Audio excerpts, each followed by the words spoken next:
To my YouTube channel. ಈ ಒಂದು ವಿಡಿಯೋದಲ್ಲಿ ನಿಮಗೆ financial management 2 marks question and answers ಅನ್ನ ತಿಳಿಸ್ಕೊಡ್ತೀನಿ. ಈ ಒಂದು ಫಿನಾನ್ಷಿಯಲ್ ಮ್ಯಾನೇಜ್ಮೆಂಟ್ ಅಪ್ಲಿಕಬಲ್ ಆಗ್ತಕ್ಕಂಥದ್ದು third semester BCom SEP syllabus ಯಾರಿಗಿದೆ ಅವ್ರಿಗೆ ಮಾತ್ರನೇ ಇರ್ತಕ್ಕಂಥದ್ದು. 5th ಸೆಮಿಸ್ಟರ್ಗೆ ನಾನು ಸಪರೇಟ್ ಆಗಿ ವಿಡಿಯೋ ಮಾಡಿ ಅಪ್ಲೋಡ್ ಮಾಡ್ತೀನಿ. ಬಟ್ ಇದು ಅಪ್ಲಿಕಬಲ್ ಆಗೋದು only for third semester means second BCom ಅಲ್ಲಿ ಇರ್ತಕ್ಕಂಥ SEP ಸ್ಕೀಮ್ ಅಲ್ಲಿ ಇರ್ತಕ್ಕಂಥವ್ರಿಗೆ ಮಾತ್ರನೇ ಅಪ್ಲಿಕಬಲ್ ಆಗ್ತಕ್ಕಂಥದ್ದು.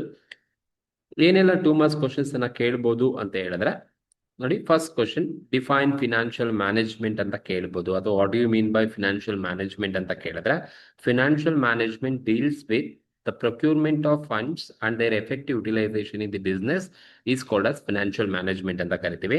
ಅಂದ್ರೆ financial management procurement of funds ಅಂದ್ರೆ ಹೇಗೆ ಫಂಡ್ಸ್ ಅನ್ನ ತಗೊಂಡ್ಬರೋಣ ಅಂಡ್ ತಂದಿರೋ ಫಂಡ್ಸ್ ಅನ್ನ ಹೇಗೆ ಎಫೆಕ್ಟಿವ್ ಆಗಿ ಯೂಸ್ ಮಾಡಬೇಕು ಇನ್ ದಿ ಬಿಸ್ನೆಸ್ ಅಲ್ಲಿ ಅಂತಕ್ಕಂಥದ್ದನ್ನ ಡೀಲ್ ಮಾಡ್ತಕ್ಕಂಥದ್ದೇ ಫಿನಾನ್ಷಿಯಲ್ ಮ್ಯಾನೇಜ್ಮೆಂಟ್ ಅಂತ ಕರಿತೀವಿ.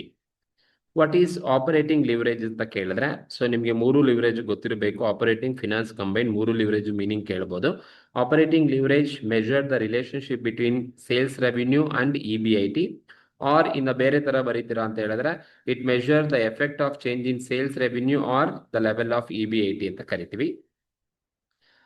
ಆರ್ ನೀವು ಇದಕ್ಕೆ ಫಾರ್ಮುಲಾ ಬರೆದ್ರು ಆಗುತ್ತೆ. Operating leverage equals contribution divided by EBIT ಮಾಡಿದ್ರೆ ಸಾಕಾಗುತ್ತೆ. What is the time value of money? ಇದಂತೂ ತುಂಬಾ ಸಲ ಕೇಳ್ತಾ ಇದ್ದಾರೆ.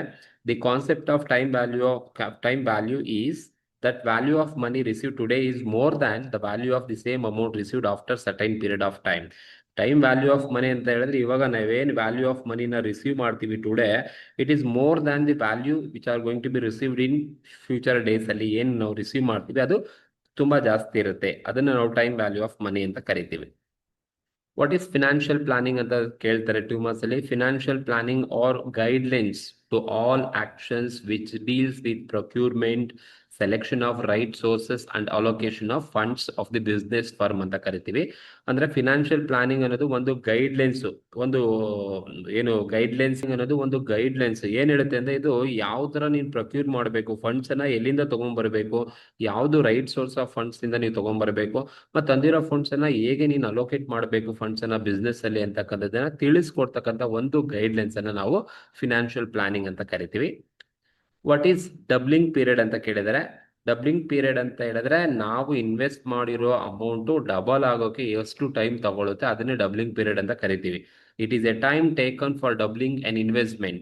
Financial investors or advisors are interested to know the period in which their investment will be double. Usually ನಾವು invest ಮಾಡಿದೀವಿ ಅಂದ್ರೆ ಎಷ್ಟು ದಿನಕ್ಕೆ ಡಬಲ್ ಆಗುತ್ತೆ ಅಂತ ನಮ್ಗೆ ಇಂಟ್ರೆಸ್ಟ್ ಇರುತ್ತೆ.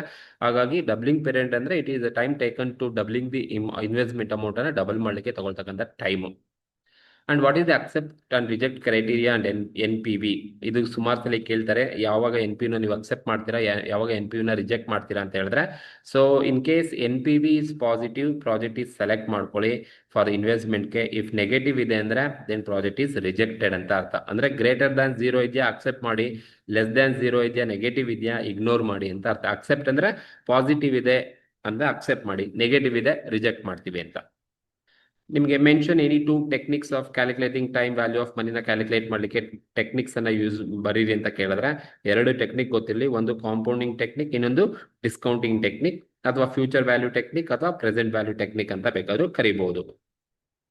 ವಾಟ್ ಈಸ್ ವೆಲ್ತ್ ಮ್ಯಾಕ್ಸಿಮೈಸೇಷನ್ಸ್ ಅಂತ ಕೇಳ್ಬೋದು. So wealth maximisation measure the wealth of the share holders ನ ವೆಲ್ತ್ ಅನ್ನ ಮ್ಯಾಕ್ಸಿಮೈಸ್ ಮಾಡ್ತಕ್ಕಂಥದ್ದು. Increasing the value of the share holders wealth, that means increasing the market value of the company shares ನ market ಅಲ್ಲಿ increase ಮಾಡ್ತಕ್ಕಂಥದ್ದೇ wealth maximisations ಅಂತ ಕರಿತೀವಿ. What is meant by financial mix ಅಂತ ಕೇಳ್ಬೋದು. Financial mix ಅಂದ್ರೆ ಎಲ್ಲಾ ತರದ ಸೋರ್ಸಸ್ ಆಫ್ ಫಂಡ್ಸ್ ಅನ್ನ ತಗೊಂಡ್ಬರೋದನ್ನ ನಾವು ಫಿನಾನ್ಷಿಯಲ್ ಮಿಕ್ಸ್ ಅಂತ ಕರಿತೀವಿ.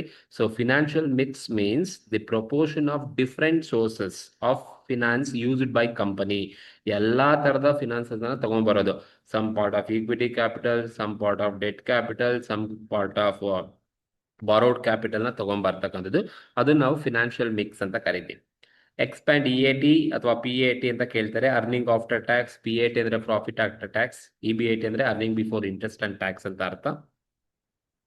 What do you mean by stock dividend ಅಂತ ಕೇಳಿದ್ರೆ a stock dividend means company gives additional shares to its existing share holders instead of cash as a reward. ಯಾವಾಗ ಇರ್ತಕ್ಕಂಥ share ಹೋಲ್ಡರ್ಸ್ಗೆ cash ನ ಡಿವಿಡೆಂಟ್ ಆಗಿ ಕೊಡ್ಲಿಕ್ಕೆ ಆಗೋದಿಲ್ಲ, ಇನ್ಸ್ಟೆಡ್ ಆಫ್ ಕ್ಯಾಶ್ ಅವರು ಅಡಿಷನಲ್ ಶೇರ್ಸ್ ಅನ್ನು ಡಿವಿಡೆಂಟ್ ಆಗಿ ಕೊಡಬಹುದು. ಅದನ್ನೇ ನಾವು ಸ್ಟಾಕ್ ಡಿವಿಡೆಂಟ್ ಅಂತ ಕರಿತೀವಿ. ವಾಟ್ ಈಸ್ ಫಿನಾನ್ಷಿಯಲ್ ಲಿವರೇಜ್ ಅಂತ ಕೇಳಿದ್ರೆ ನೋಡಿ, financial leverage it refers to the extent of fixed cost debt capital used by the firm in order to maximise earning of the share holders. Share holders earnings ಅನ್ನ maximise ಮಾಡಲಿಕ್ಕೆ company ಎಷ್ಟು debt capital ನ use ಮಾಡುತ್ತೆ ಅನ್ನೋದನ್ನ financial leverage ಅಂತ ಕರಿತೀವಿ. So ಇದು ನಾವು ಟ್ರೇಡಿಂಗ್ ಆನ್ ಈಕ್ವಿಟಿ ಅಂತ ಬೇಕಾದ್ರೂ ಕರಿಬಹುದು. ಅಂಡ್ ಇದಕ್ಕೆ ಫಾರ್ಮುಲಾ ಬರೆದ್ರೆ ಸಾಕಾಗುತ್ತೆ, ಇಬಿಐಟಿ ಡಿವೈಡೆಡ್ ಬೈ ಇಬಿಟಿ ಮಾಡಿದ್ರೆ ನಿಮಗೆ ಫಿನಾನ್ಷಿಯಲ್ ಲಿವರೇಜ್ ಸಿಗುತ್ತೆ. What is net present value method ಅಂತ ಕೇಳಿದ್ದಾರೆ. So net present value method define the difference between the present value of cash inflow ಮತ್ತೆ present value of cash outflow ಏನ್ difference ಇದೆ ಅನ್ನೋದು ನಿಮ್ಗೆ ಈಸಿಯಾಗಿ ಗೊತ್ತಾಗುತ್ತೆ. And mention any 2 steps in financial planning ಅಂತ ಕೇಳಿದ್ರೆ, ಸೊ ದೇರ್ ಆರ್ 4 steps, 4 ಕೊಟ್ಟಿದ್ದೀನಿ, ನೀವು ಯಾವ್ದಾದ್ರು 2 ಬರೋದು ಸಾಕಾಗುತ್ತೆ. Estimating financial objectives, formulating financial policies, formulating procedures and providing for flexibility. 4 steps ಇದೆ, ಯಾವ್ದಾದ್ರು 2 step ಬರೆದ್ರೆ ಸಾಕಾಗುತ್ತೆ. Give the meaning of dividend ಅಂತ ಕೇಳಿದ್ರೆ ನಿಮ್ಗೆ ಗೊತ್ತಿರಬೇಕು, ಡಿವಿಡೆಂಟ್ ಅಥವಾ ಡಿವಿಡೆಂಟ್ ಪಾಲಿಸಿ ಅಂತ ಹೇಳಿದ್ರೆ, so it is dividend is a part of profit which is distribute by the company to its share holders. ಶೇರ್ ಹೋಲ್ಡರ್ಸ್ಗೆ ಡಿವಿಡೆಂಟ್ ನ ಪಾರ್ಟ್ ಆಫ್ ಪ್ರಾಫಿಟ್ ಅನ್ನು ಡಿಸ್ಟ್ರಿಬ್ಯೂಟ್ ಮಾಡೋದೇ ಡಿವಿಡೆಂಟ್ ಅಂತ ಕರಿತೀವಿ. Name any 2 methods of use for valuating equity shares ನ valuate ಮಾಡ್ಲಿಕ್ಕೆ ಯಾವ್ದಾರ ಮೆಥಡ್ ಅನ್ನ ಬರೀ ಅಂತ ಕೇಳಿದ್ರೆ, ಒಂದು dividend capitalisation model, earnings capitalisation model. Give the meaning of finance ಅಂತ ಕೇಳ್ಬೋದು. So finance it is the activity concern with the planning, raising and controlling and administrating funds which is used in the business. What is financial planning already ಹೇಳಿದಾಗೆ. What do you mean by investment decisions ಅಂತ ಕೇಳಿದ್ರೆ, investment decision refers to the activities of deciding the pattern of investment. Investment decision ಅನ್ನೋದು ಒಂದು activity of deciding the pattern of investment, because it covers both short term investment ಇರುತ್ತೆ, long term investment ಇರುತ್ತೆ. Long term ಅಂತ ಹೇಳಿದ್ರೆ fixed asset, short term ಅಂತ ಹೇಳಿದ್ರೆ current asset, ಎರಡು ಮೇಲೂ ಇನ್ವೆಸ್ಟ್ ಮಾಡಬಹುದು. ಆ ಒಂದು ಡಿಸೈಡಿಂಗ್ ಪ್ಯಾಟರ್ನ್ ಅನ್ನು ನಾವು ಇನ್ವೆಸ್ಟ್ಮೆಂಟ್ ಡಿಸಿಷನ್ಸ್ ಅಂತ ಕರಿತೀವಿ. ವಾಟ್ ಈಸ್ ಕಂಬೈನ್ಡ್ ಲಿವರೇಜಸ್ ಅಂತ ಕೇಳಿದ್ರೆ, it is the combination of financial leverage ಮತ್ತೆ ಆಪರೇಟಿಂಗ್ ಲಿವರೇಜ್ ನ ಕಂಬೈನ್ಡ್ ಲಿವರೇಜ್ ಅಂತ ಕರಿತೀವಿ. And give the meaning of capital structure ಕೇಳ್ತಾರೆ. ಕ್ಯಾಪಿಟಲ್ ಸ್ಟ್ರಕ್ಚರ್ ಅಂದ್ರೆ ಅದಕ್ಕೆ ಫಿನಾನ್ಷಿಯಲ್ ಮಿಕ್ಸ್ ಅಂತ ಅರ್ಥ. Capital structure of a company refers to composition of all its capitalisation. It includes long term capital source like loans, reserve, shares, bonds ಎಲ್ಲ ಒಳಗೊಂಡಿರುತ್ತೆ. What do you mean by internal rate of return, IRR, which the present value of cash inflow equal to present value of cash outflow of a project?